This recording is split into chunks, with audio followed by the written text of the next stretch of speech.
And you settled in San Diego, or you've been here a couple months, and what do you find?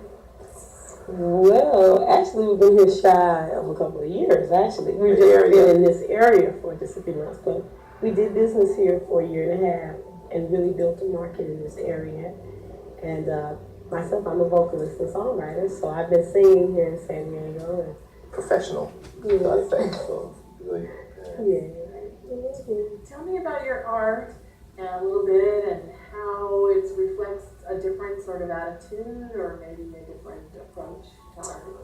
Well, regarding our art, what I'll just share with that is we had sort of incentives that really kind of pushed us into really giving more energy. And basically what that was, we ended up doing marketing, me and my wife. So we had kind of put our jewelry business on the back burner for a bit and sort of existing inside of other companies to a point. We did have a small franchise, but we suffered some of the ills of why people should more so try to have as much control as they should. Now, as well, we end up learning why many people don't succeed is because when you make active investments and you invest your time and your energy to build something on your own, most of the time when people get control, they start working bankers' hours. So we decided that as well we would create a market niche. Exactly. It's something that people weren't doing.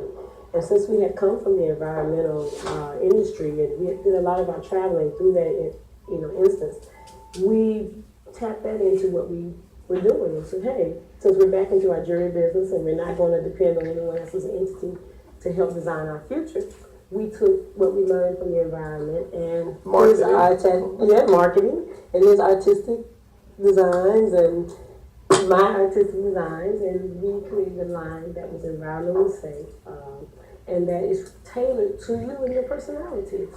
People nowadays are getting tired of saying the same thing everywhere. You go in jewelry stores, today, I take my hat off to anyone who starts a business, but you have to be realistic in this market, especially in the times that we are dealing inside of.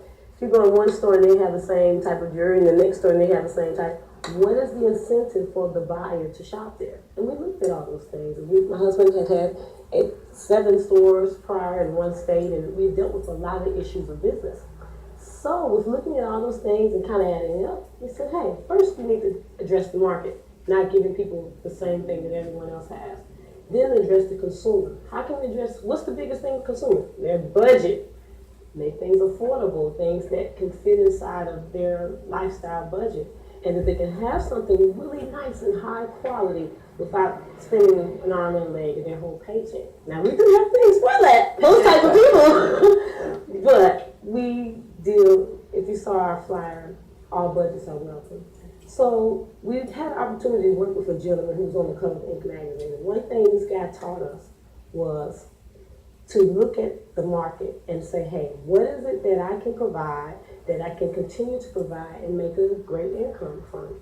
And that's basically the grounds of capitalism, and that's what this line is really brought from, those ideals, and just tap into that.